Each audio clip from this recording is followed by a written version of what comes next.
Alright my friends, welcome back to Frogboy X1 Gaming. I'm Andrew and today we are at a month since I bought the 4080 Super. So, obviously, during the beginning I was still running on a 5900X. I had, had some freaking, issues along the way with the, I always seem to have issues when I first get NVIDIA. I definitely have been putting in a lot of work to try to learn how to fully utilize the NVIDIA GPUs and try to get myself the best experience, because at the end of the day, that's what it's really all about, is the best experience you can get for the money that you put into building your PC. Along the way, I also upgraded the my platform from AM4 to AM5. I went out and I picked up the AM5 motherboard. I got the 7800X3D, as well as 32 gigs of 6,000 mega transfers. CL, what did I get? C36 or something. So obviously, I probably could have made a better decision in the memory part. I probably could have got something with a little bit lower latency that probably would have helped just a little bit more. But I mean, at that point, we're literally talking about, we're literally talking about like not great, like not huge changes that would really, completely alter. I mean, maybe what you get, like one, maybe two frames a little bit better. Maybe maybe hold things a little bit tighter. So in that sense, after buying a 4080 Super, basically the second best card you can get from NVIDIA, and, still having, access to my 7900 XT, I can honestly tell you guys that, obviously with the, things that like really complicate this is the 4070 Ti Super. The 4070 Ti Super has the same 256-bit bus, has the same 16 gigs of VRAM, with just, a lower core count or CUDA core count that you can pick up for a couple $100 cheaper than what the 4080 Super has to offer. And you're roughly within like 10 to 15%. So when I look at the money that I've invested into this build that I currently have right now, I try to go back and think about how I felt when I had, say, a 4070 Super or a 7800 XT in my build, and I was running that on the AM4 platform. I'm not gonna lie, I kind of wish that I still had access to those cards. Maybe I got rid of them a little bit prematurely, but you got to understand, like, I'm funding all this stuff myself. I pay for all of this stuff, so all of that was literally money sitting on the shelf, and every time I would make content on those products, I just wasn't getting enough views to justify leaving them on the shelf and pulling them out and putting them back in, because let's face it, like, PC stuff moves so quickly. I mean, we are already past a point where we're talking about the 4000 series, and we're already talking about the 50 series that hasn't even come out yet. The AMD side is usually a little bit different. Like, people are more like, they want to, I mean, they still watch that content a lot. I mean, if you notice, when I put out like any video with AMD in the name or something like that, definitely gets more views than just the overall NVIDIA type stuff, because I just think people are so conditioned now that all they look for is just, the same thing that everybody else parrots. They just want to hear enough people say the same thing that they're like, yeah, man, I feel good about that, I'm gonna buy it. And that's pretty much the firing order. It's like they go from like Daniel Owens to Gamers Nexus to Jay's 2 Cents to Linus Tech Tips, and they just watch all this stuff. They just watch it all, and everybody, Digital Foundry, and they all say the same thing. Yeah, the NVIDIA cards are great, they got great DLSS and blah blah blah.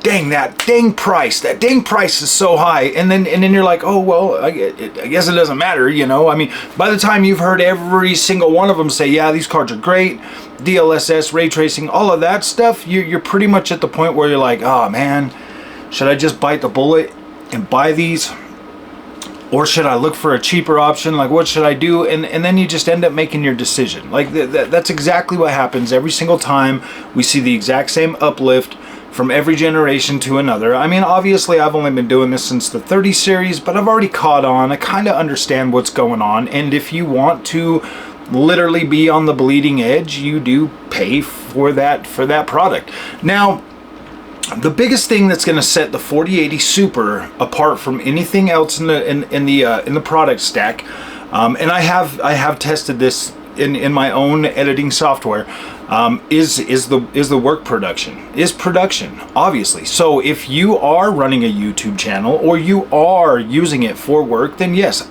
absolutely the 4080 Super makes sense. Now I use Cyberlink Power Director, and I can tell you that in that app, like when I was using like the 4070 Super and I was using like the 7800 XT or the 7900 or the 4070, all of it literally felt the same. I would do a video and it would all render back about the same. It would take, you know, if I did like a long video, anywhere from 20 to 30 minutes for it to fully process it and give me the video that I want. You know, when I do like editing 4K videos together with other 4K videos, making like side-by-side stuff like that, and it usually take about 20-30 minutes for those two for them to get done. The biggest difference that I noticed was with the 4080 Super when I edited together that whole build video that I made. That shit was done in like 10 minutes. It went boom really quick and came out amazing. I was like, are you freaking kidding me? That is the first time that I've noticed the 4080 Super or any NVIDIA card completely blow me away with my editing software. So I can attest that yes, in that sense, the 4080 Super clearly saves me time by editing that. I mean, and then obviously I've got access to, like, you know, to NVIDIA Broadcast, which is great. I can sit here if I'm using this microphone and I got my air conditioning on while we're doing live streams and stuff. I mean, I've got that thing running full blast and you guys can't even hear it. I hate how it makes me sound though when I cough. You know, it's like I don't like that. Like that there kind of bugs me a little bit that it does that, but I mean, it is what it is. Maybe I should just stop coughing and then I'll be fine. You know what I mean? I don't know. But in terms of like the overall 4080 Super and the cost and is it worth it, those type of things, that's like an individual thing. Like let's put it this way.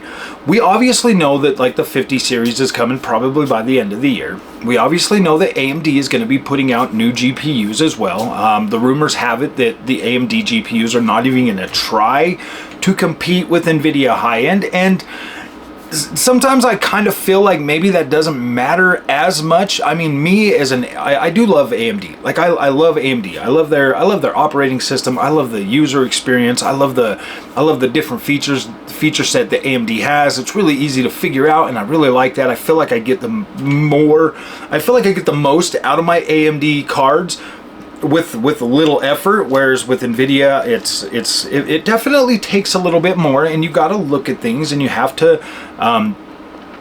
be willing to try new things and listen to feedback and stuff like that with NVIDIA, like you have to. But yes, you can 100% get an equal or better experience on an NVIDIA GPU. Like that's pretty obvious, you know.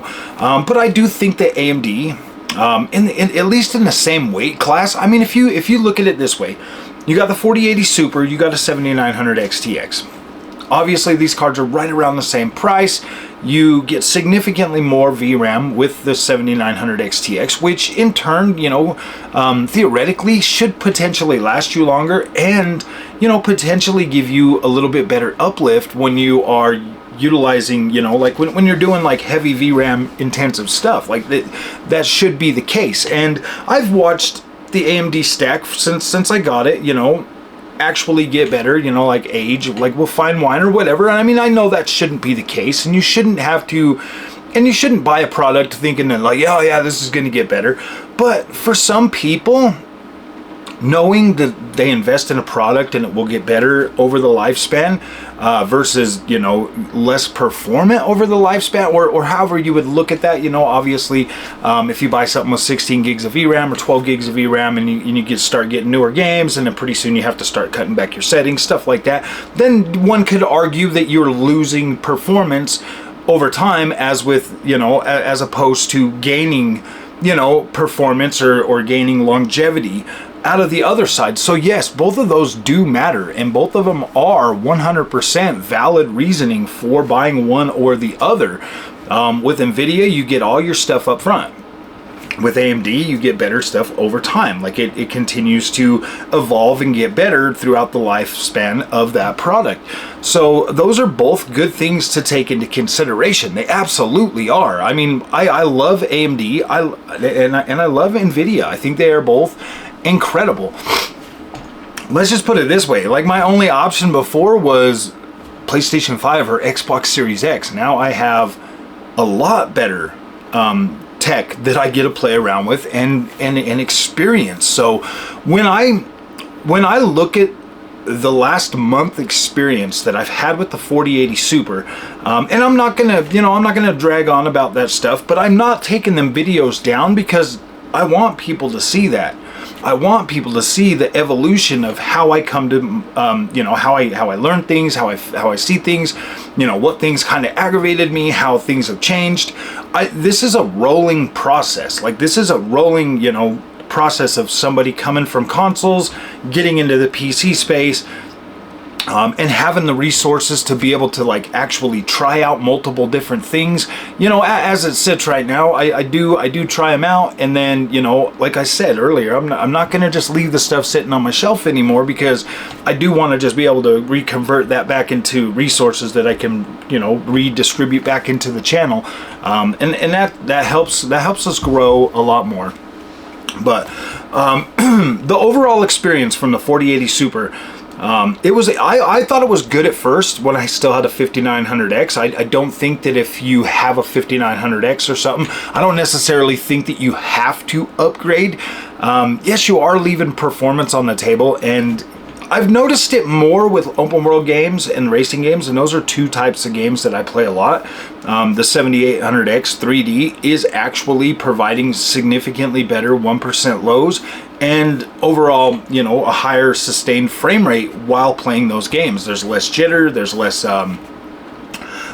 less instability in the overall frame rate, which is very nice. I really do appreciate that. So for me, yes, upgrading to the 7800X 3D platform or AM5 platform with the 7800X 3D it makes sense for me. Like, that makes sense for me. I play those type of games. I need that extra boost of stability and overall FPS for those games. So yes, this will pay for itself over time, because now I am getting a better experience than I was before in the specific types of games that I play. Now, when it comes to the power of the 4080 Super, and if it's like worth it over a 7900 XT, okay, here's the thing. Like, now that I've got the 4080 Super actually to the point where I'm not getting held back by anything, or like the NVIDIA beta driver. After I got rid of that, all my problems went away. Everything got better. The only time I notice a drop now is when I am recording with Shadowplay, or when I'm using Streamlabs to record. Like, I instantly lose like 10 to 15 frames a second, all the way from a few frames a second all the way up to like 15 frames a second, while utilizing both of those to record. I am not going to go out and buy another PC and a capture card just to capture the gameplay so that I'm not losing frame rate, guys. I'm not going to do that. I'm sorry, but in terms of, you know, in terms of like seeing the overall performance gain that I've gotten after getting rid of that, yes, the 4080 Super is consistently ahead of the 7900 XT. There are some things that are like very, very close still. I mean, obviously, you know, like within 5 to 10, you know, frames a second. That there to me isn't a big enough gain for the overall experience to like be like, yeah, man, I'm going NVIDIA over the AMD. Still, like, AMD holds its own very well with the 20 gigs of VRAM and stuff like that. I don't ever find myself at a disadvantage really when I'm playing on the 7900 XT versus playing on the 4080 Super. The only way I can really tell a major significant difference is by the frame rate counter. Or if I'm using something like DLSS versus FSR. Well, with these two class of cards, it's not necessary as much to use DLSS or FSR, especially at 1440p. You absolutely do not need those, so there's really no major difference unless I start playing on 4K. And in my honest opinion, as somebody that's not here to lie to you or try to string you along or any of that, at 4K, when you're utilizing FSR or DLSS or even XESS for that matter, because both of these cards actually have access to that as well, there are things that you can nitpick on either one. There are things that you can nitpick on either one because, first of all, they're all upscaling technologies and they all have their quirks and they have their good things. Like, some things on NVIDIA are going to look significantly better. Some things on FSR I kind of feel look pretty good. I like the I like see, and it's very it's like very personable to you how you're going to see this and how it comes across to you. In my opinion, when I utilize like FSR on upscaling, I don't lose any image quality, nor do I lose any image quality when I'm utilizing the AMD's fluid motion frames or even FSR3 frame generation for that matter. I feel like the overall image quality and stability stay the same. Now, obviously, you're going to get like flickering in the distance. You're going to get like instability, like maybe some anti-aliasing or some stuff like that with FSR. Obviously, you know, things that you're going to be able to see versus where NVIDIA, obviously, you get a sharper, crisp, better, you know, overall picture. But I kind of do feel like I lose. What's it called? I kind of do feel like I lose overall scene detail. As well as when I turn on NVIDIA's frame generation, I feel like I lose even a little bit more. I mean, don't get me wrong, the picture image quality still looks great, but I do notice a little bit more blur when I'm using NVIDIA's frame generation versus what I use when I use AMD's, you know, fluid motion frames or frame generation. And, you know, so with NVIDIA, you get like this little blur. But with AMD, like, you get like this little judder. Like, it's like a blur or judder. You decide. Both of them have their, you know, have their, you know, ups and downs. Obviously, overall image stability of like, you know, smoothness and all of that, 100% looks incredible with frame generation. And I mean, now that if you're still on console and you want to see how the frame generation works, definitely get Immortals of Avium. Check that out and see, you know, because now you have access to FSR3 and frame generation on that game, the first one out to date, and even Digital Foundry's saying like, this is great. So yeah, you should try it. The overall frame generation, I know that this is still a freaking touchy spot because people pay $1,000 plus for a graphics card. You don't want to have to rely on something generating fake frames. But hear me out, guys. As I've been playing around with this, like, there are certain games that this really it really just feels like free frame rate. Like, it really just feels like free consistency. That's the biggest thing. Like, when you're playing like an open world game and you have the ability to flip on frame generation, it just makes things like it makes the image screen a lot smoother, and it maxes out your refresh rate, so it feels good. You know, you utilize like some VSync or something and lock that down. Really freaking good. Like, it just works, man. It's not bad. But I get like the purist, man, because a lot of us newer guys coming to PC, we're coming in with these features. Like, we're coming in with DLSS and frame generation and ray tracing and all of this stuff, when like the purists, the people that have been doing this a lot longer than us, man, they're like, dude, this is all gimmicks. It doesn't feel right. Like, we're paying more money, we're getting less power, we're getting, like, I get both sides of the argument. But, you know, and I personally am not you know, having too big of a problem with it like I used to. I mean, obviously I was, you know, setting that one setting in the GeForce that was like upscaling automatically just from the driver level, and then flipping on DLSS, and it was completely ruining my image quality. But but that's the thing, you know, like obviously you just come out and you start complaining about everything like I do. But, you know, I do listen to the feedback from the community. I mean, at least the ones that are respectful, you know. I mean, some of you guys just yelling at me. I just, whatever. You don't have to yell at me. I get that, like, PC is your thing and blah, blah, blah. But at the same time, man, I'm a consumer too, buddy. And I'm going to buy these products. And, you know, if the company makes it like a really good user experience, then that's awesome.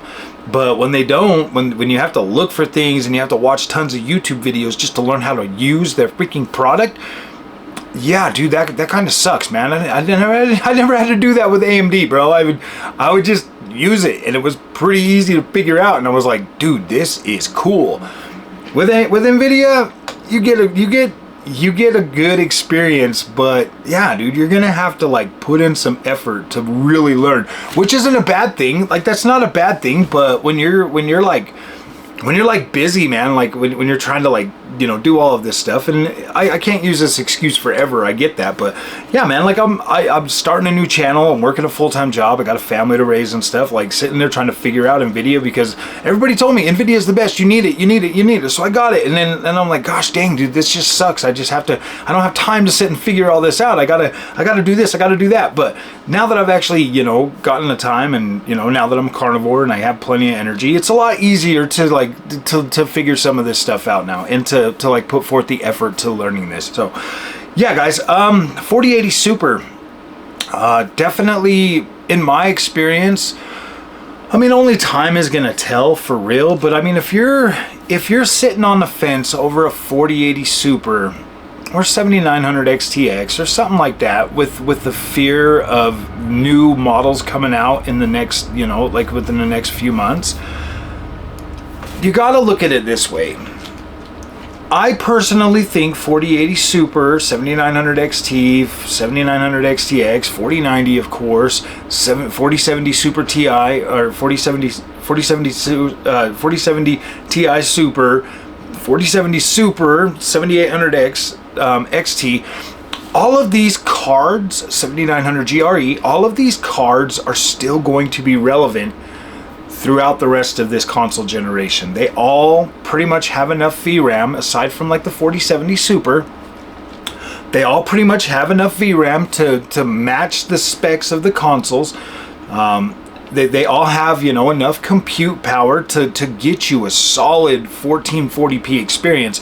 Like, I've played every one of these games that I own at 1440p on those cards, and they're like in the 80s. And that's with ultra settings, all of that stuff. They're in the 80s to 90s minimum. So yeah, that is definitely playable. Worst case scenario, you get down to like 55, 60 frames a second. And then you got to drop down to high resolution or high settings or something. It's probably more beneficial to play at like high settings anyways than it is to like run around playing everything at ultra. But yes, all of these cards, I believe, especially with frame generation and DLSS and you know, FSR, XeSS, all of these different features that are now here, yes, you can probably save money right now by picking one of these cards up. Any of those cards I just named, I think, are decent cards that are going to be able to provide you a pretty decent experience. And you know, over the long run, you know, you've got some pretty good cards out there. Even the 30 series cards, like the 3080 and stuff, probably still good, you know, 1440p. I've learned a lot in this short amount of time to feel confident being like, yeah, there is a good chance that you might have to miss out on a new feature. You're definitely going to have to miss out on the price hikes for the GDDR7 that's going to be coming on the new NVIDIA cards. You know that's coming with a premium.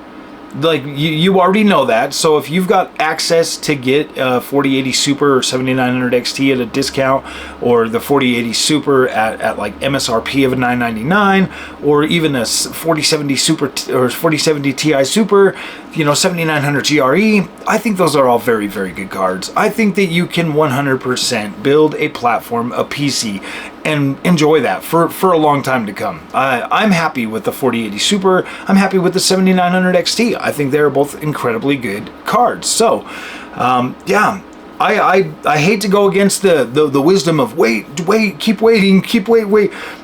I feel good about recommending 4080 Super. 4080 Super. I feel good about recommending 7900 XT. Or even XTX. Like, I feel good recommending these cards knowing that you'll be able to 100% utilize these and still continue to play games well into the future. So, alright my friends, if you guys like this content, do not forget to like and subscribe, and we'll see you guys in the next one. Thank you for watching.